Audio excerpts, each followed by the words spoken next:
గుంటూరు జిల్లా గోరంట్ల గ్రామంలో వెంచేసి ఉన్న లక్ష్మీ పద్మావతి సమేత వెంకటేశ్వర స్వామి వారి విశ్వశాంతి దేవస్థానం నందు ఈ రోజు తొలి ఏకాదశి పర్వదినాన్ని పురస్కరించుకుంటూ పూజలు అత్యంత వైభవంగా జరిగాయి. తిరుమల తిరుపతి దేవస్థానంలో ఏ విధంగా అయితే పూజా కార్యక్రమాలు జరుగుతాయో అదే విధంగా ఇక్కడ కూడా పచ్చ కర్పూర నామంతో తిరునామంతో స్వామివారు దర్శనమిస్తారు. ఇలాగే ఇక్కడ కూడా మనందరికీ లక్ష్మీ పద్మావతి సమేత వెంకటేశ్వర స్వామి దర్శనమిస్తూ భక్తులను రక్షిస్తూ కొంగు బంగారమై విరజిల్లుతున్నాడు. ఈరోజు సేనా ఏకాదశి అనగా పాలకడలిలో శేష పాన్పుపై లక్ష్మీ సమేత అయినటువంటి శ్రీ మహావిష్ణువు ఈ రోజు నుంచి 4 మాసములు అనగా ఆషాఢ శుద్ధి ఏకాదశి నుండి కార్తీక శుద్ధ ఏకాదశి వరకు కూడా యోగ నిద్రలో సేవించి ఉంటారు. అందువల్ల ఈ రోజుని సైనా ఏకాదశి అని కూడా పిలువబడుతుంది. ఈ కార్యక్రమంలో కార్యనిర్వాహక అధికారి తమ్మ శివరెడ్డి మరియు దేవాలయ నిర్మాణ కమిటీ అరిగేల లక్ష్మయ్య, అరిగేల రవిబాబు, వీరబాబు, రాంబాబు, నరసింహాచార్యులు, భార్గవాచార్యులు తదితరులు పాల్గొన్నారు.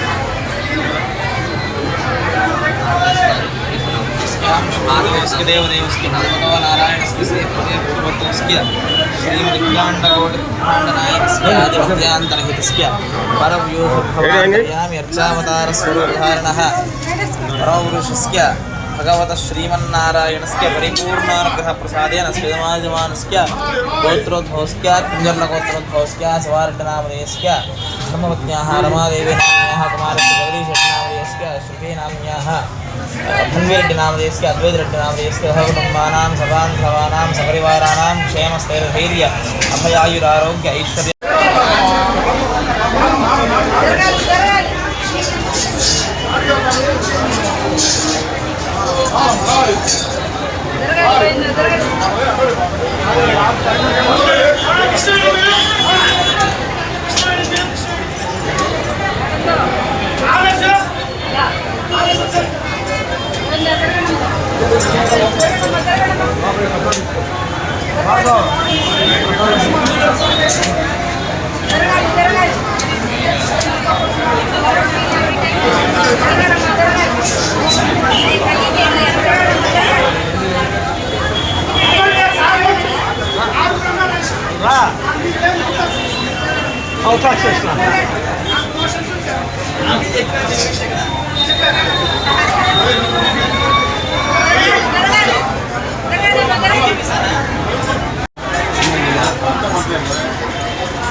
గుంటూరు జిల్లా లక్ష్మీ పద్మావతి సమేత శ్రీ వెంకటేశ్వర స్వామి విశ్వశాంతి దేవస్థానం ఈ 2006లో నిర్మించారు. మన 2004లో నిర్మించి ఉన్నారు. 2006లో దేవాలయ ప్రతిష్ఠ జరిగింది. 2024లో ఈవో దేవాలయ శాఖ స్వాధీనమైంది. 13/4/24న దేవస్థానం దేవాలయ శాఖ స్వాధీనం జరిగింది. తప్పదు ఈవోగా నాకు నేను బాధ్యత తీసుకోవడం అనేది స్ఫూర్తిగా భావిస్తున్నాను. ఆ స్వామివారు సాక్షాత్తు తిరుమల తిరుపతి దేవస్థానం లాగా ఇక్కడ ఉండాలి, ఇక్కడ సేవలు ఇక్కడ జరగాలన్న ఒక దృఢ సంకల్పంతో మా పూజారులు కానివ్వండి, మరి కమిటీ వాళ్ళు కానివ్వండి అందరూ కూడా చెప్పి నేను ఈ విధంగా తీసుకెళ్తున్నాను. నేను చెప్పిన ప్రతి కార్యక్రమాన్ని కూడా వీళ్ళు పూచ తప్పకుండా కార్యక్రమం నిర్వర్తించి మంచి పేరు తీసుకొచ్చారు. వీళ్ళు కష్టార్జితం. ఎందుకంటే వీళ్ళు రాత్రి మా ఆచార్యుల వారు అయితే రాత్రి 2 గంటల వరకు కూడా అలంకారాలు చేస్తూనే ఉన్నారు. ఇప్పుడు చూసిన గోల్డ్ కలర్తో వెండితోటి ఉన్నటువంటి కలశాలు ఆభరణాలను కూడా గోల్డ్ కవరింగ్ చేసినటువంటి వాటి అలంకరించడం, అలంకారం చేయడం. అట్లాగే తిరుమల తిరుపతి దేవస్థానం లాగా తిరునామం కూడా పచ్చకర్పూరంతో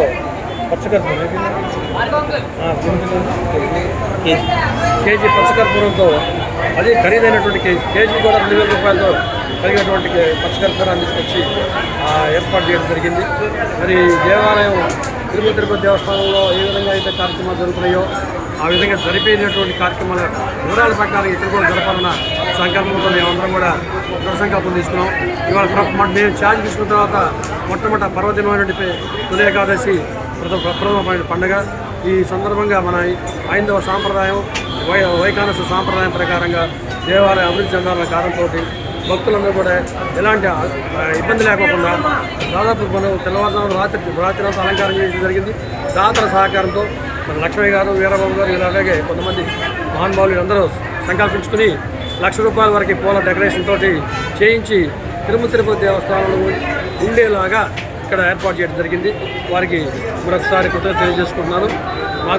మా పూర్వజన్మ సుఖతం వల్ల ఈ దేవాలయానికి కార్యనిర్వాహకారిగా జాయిన్ అయి ఉన్నాను. కానీ ఈ రోజున ₹1 కూడా దేవస్థానంతో ఖర్చు లేకోకుండా మొత్తం ఖర్చు అంతా కూడా దాతలు లక్ష్మయ్య గారు, వీరబాబులో కుటుంబ సభ్యులు వీళ్ళందరూ కూడా చేసి ఇప్పటికి 200 కిలోలు మరి గోధుమ కేసరి కానివ్వండి, కట్టు పొంగల్ కానివ్వండి ఏర్పాటు చేయడం జరిగింది భక్తుల కోసం. దాంతోపాటు దాదాపు ఒక 1000 ప్యాకెట్ల పైన మన పేలాల పొడి 4,000 మొత్తం 5,000 ప్యాకెట్లు పంపిణీ చేశారు. ఇంకా ఒక 5,000 ప్యాకెట్లు రెడీ అవుతున్నాయి. అవి ప్రతి ఒక్కరికి కూడా, ప్రతి ఒక్క భక్తుడికి కూడా ఒక ప్యాకెట్ పేలాల ప్యాకెట్ పిండి ప్యాకెట్, ఒక ప్రసాదము, అదే కట్టు పొంగలి, అదేవిధంగా మన కేసరి, వీటితో పాటు స్వామివారి ప్రసాదం మా ఆచార్యుల వారు చక్కగా అందరికీ కూడా ఆశీర్వాదం ఇచ్చి పంపిస్తాం. మాకు నిజంగా మాకు మంచి టీం దొరికింది. ఈ టీం వల్ల మా దేవాలయ శాఖకి మంచి విలువలు పెరిగినాయి. మా దేవాలయ శాఖ విలువ నేను వచ్చినందుకు, మాకు గౌరవించినందుకు, దేవాలయ శాఖకి వెళితే బాగా జరగదన్న ఆ అపవాదాన్ని పోగొట్టి బాగా ముందు తీసుకెళ్ళడం జరిగింది. మాకు ఉన్నటువంటి ఎవరైతే వ్యతిరేక అనే భావన ఉన్నటువంటి వాళ్ళు చేయట్లేదు వాళ్ళు కూడా వచ్చి బాగా చేస్తున్నారని చెప్పేసి చెప్పడం, మాకు ఒకళ్ళు చేస్తున్నారని కాదండి, మా విధి ధర్మం మేము నివర్తిస్తున్నాం, మా విధి ధర్మాన్ని వేస్తున్నాం. కానీ మేము శాలరీ తీసుకొని చేస్తున్నాం. ఏ శాలరీ లేకుండా ఈ లక్ష్మయ్య గారు వాళ్ళందరూ కుటుంబ సభ్యులను కూడా స్వచ్ఛందంగా సేవా సర్వీస్లో భాగవతున్నాయి. తెల్లవారు వాళ్ళ పిల్లలు వీళ్ళు మొత్తం కూడా నైట్ అంతా ఉండి ఇక్కడ ఏర్పాట్లు ప్రత్యక్షంగా చూసుకుంటూ ఉండడం జరిగింది. కానీ వారందరూ కూడా మరొకసారి ధన్యవాదాలు తెలియజేసుకున్న దేవాలయం తరఫున మరి మాకు మిత్రులు వీరబాబు గారు అలాగే లక్ష్మయ్య గారు వారి యొక్క శ్రమకు తగ్గ ఫలితం ఈ రోజున దక్కిందని భావిస్తూ స్వామివారు కరుణా కటాక్షాలు ఆయన యొక్క చలని చూపు మా అందరి మీద ఉండాలని కూడా నేను ఒక్కసారి స్వామివారి శ్రీ వెంకటాచలాధీశం శ్రియాధ్యాసిత వక్షసం శ్రితచేతనమందారం శ్రీనివాసమహం భజే. మన గోరంట్ల గ్రామంలో వేయించేసినటువంటి అనాదిగా భక్తులందరినీ రక్షించడం కోసం పద్మపీఠంపై లక్ష్మీ పద్మావతి సమేతమైనటువంటి వెంకటేశ్వర స్వామి వారి యొక్క దేవస్థానం యందు తొలి ఏకాదశి పర్వదినాన్ని పురస్కరించుకుంటూ వేల మంది భక్తులు సంఖ్యలో ఈ దేవాలయానికి వచ్చేస్తూ ఉన్నారు. ఇప్పటికీ తెల్లవారుజాము నుంచి కూడా ఇప్పటికీ 10,000 మంది పైగా దర్శించుకున్నారు ఈ యొక్క దేవాలయాన్ని. ఈ యొక్క తొలి ఏకాదశి పర్వదిన సందర్భంగా తొలి ఏకాదశి అనగా పాలకడలిలో శేషపాన్పుపై విష్ణుమూర్తి ఈ రోజు నుంచి అంటే ఆషాఢ శుద్ధ ఏకాదశి నుంచి కార్తీక మాస శుద్ధ ఏకాదశి వరకు 4 మాసములు కూడా యోగ నిద్రలో శయనించి ఉంటాడు. కాబట్టి ఈ తొలి ఏకాదశికి మరి యొక్క నామధేయం శయన ఏకాదశి కూడా అంటూ ఉంటారు. కాబట్టి ఈ సమయంలో ఈ 4 రోజుల్లో ప్రకృతిలోనూ అలాగే మానవ శరీరంలో అనేక రకమైనటువంటి విపరీతాలన్నీ వస్తూ ఉంటాయి, అలాగే మార్పులు వస్తూ ఉంటాయి. అవన్నీ పోవాలి అని చెప్పి మన హైందవ ధర్మం, సనాతన ధర్మం మనకి కొంత నియమనిష్టలన్నీ తెలియజేస్తూ ఉన్నది. అలాగే పీఠాధిపతులు కానివ్వండి, మఠాధిపతులు కానివ్వండి ఈ రోజు నుంచి కూడా చాతుర్మాసిక వ్రత దీక్షని ఆరంభిస్తూ ఉంటారు. మరొకటి ఈ శుభదినమున ఆలయ కార్యదర్శి గారైనటువంటి బ్రహ్మా శివారెడ్డి గారు, అలాగే ఆలయ నిర్మాణ వ్యవస్థాపకులైనటువంటి అరిగల లక్ష్మయ్య గారు వీరి ఆధ్వర్యంలో వారు కుటుంబ సభ్యులు అందరూ కూడా వచ్చేసినటువంటి భక్తులకి ఎటువంటి ఆటంకాలు లేకుండా కూడా అన్ని ఏర్పాటు చేసి ఉన్నారు. అలాగే ఇప్పటి వరకు కూడా దాదాపు 200 కేజీల ప్రసాదాన్ని భక్తులందరికీ కూడా వితరణ చేయడం జరిగింది. ఇంకా మరి 200 కేజీలు ప్రారంభించి ఉన్నారు. కాబట్టి ఈ యొక్క అరిగల లక్ష్మయ్య గారు వ్యవస్థాపక ధర్మకర్తలు, అలాగే ఆలయానికి చైర్మన్ గారు వారి కుటుంబ సభ్యులతో అందరితో కూడా కలిసి ఈ యొక్క ఆలయ అభివృద్ధికి, అలాగే శివారెడ్డి యువ గారైనటువంటి బ్రహ్మా శివారెడ్డి గారికి మాకు అందరికీ కూడా కూడా సహాయ సహకార్యాలతో చేస్తూ ఉన్నారు. అలాగే ఆలయ నిర్మాణ వ్యవస్థాపకులైనటువంటి వీరబాబు గారి యొక్క ఆధ్వర్యంలో కూడా ఈ యొక్క ఆలయం దినదిన ప్రవృద్ధమానంగా ముందుకు వెళ్ళడానికి అందరం కూడా తోడ్పడి ఈ యొక్క ఆలయాన్ని ముందుకు తీసుకెళ్తూ ఉన్నాం. ఓం నమో వెంకటేశాయ.